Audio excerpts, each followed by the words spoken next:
Το 1975 μετακινήθηκαν στην CBS. Μετά από 3 ακόμη χρόνια ηχογραφήσεων και περιοδιών με τους Jackson 5, ο Μάικλ ήταν έτοιμος για τη μεγάλη του περιπέτεια όταν δέχθηκε ένα τηλεφώνημα από τη σπιτονικοκυρά του και συνάδελφό του, Νταϊάννα Ρος. Η Νταϊάννα είχε πάρει το ρόλο της Ντόροθι στη μουσικοθεατρική εκδοχή του μάγου του Οζ, The Wiz. Σκηνοθετημένη από το Sidney Lumet και τοποθετημένη στη Νέα Υόρκη, επρόκειτο να είναι μια αναπροσαρμογή για μαύρο μονοκάστ της βασισμένης στο βιβλίο του Frank Bob ταινίας του 1939.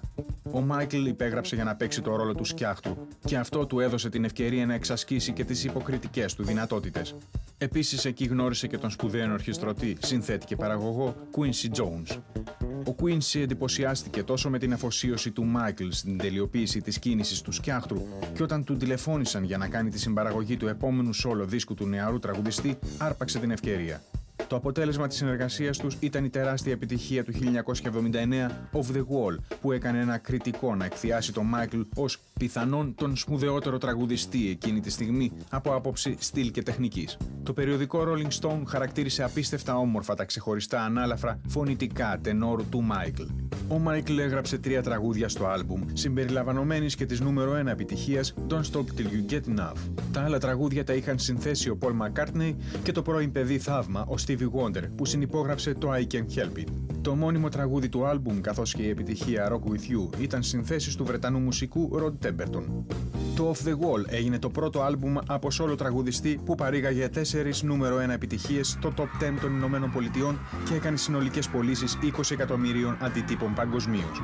Στα 21 του, ο Μάικλ Τζάκσον είχε επιτύχει τη μετάβαση από χαριτωμένο παιδί θαύμα σε pop αστέρα μεγατόνων. Τώρα ανήκε στον κόσμο. Όπου πήγαινε, ο κόσμος τον αγαπούσε και ο Μάικλ ανταπέδιδε αυτήν την αγάπη. Those years we could hang out and we could go to things together like see The Wiz and see on Broadway. He liked Stephanie Mills and The Wiz.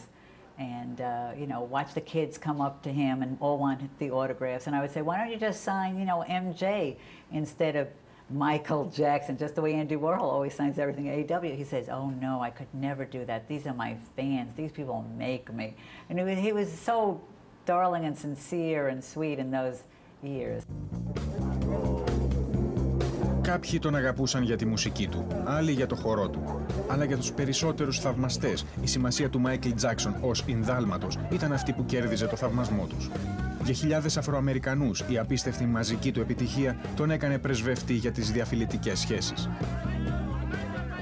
By Off the Wall, he was doing amazingly well, and that was his first cover of Rolling Stone, and we were breaking barriers. It was very hard to get someone who wasn't white on the cover of magazines or even MTV. Συστάδες θαυμαστών τον ακολουθούσαν όπου και να πήγαινε.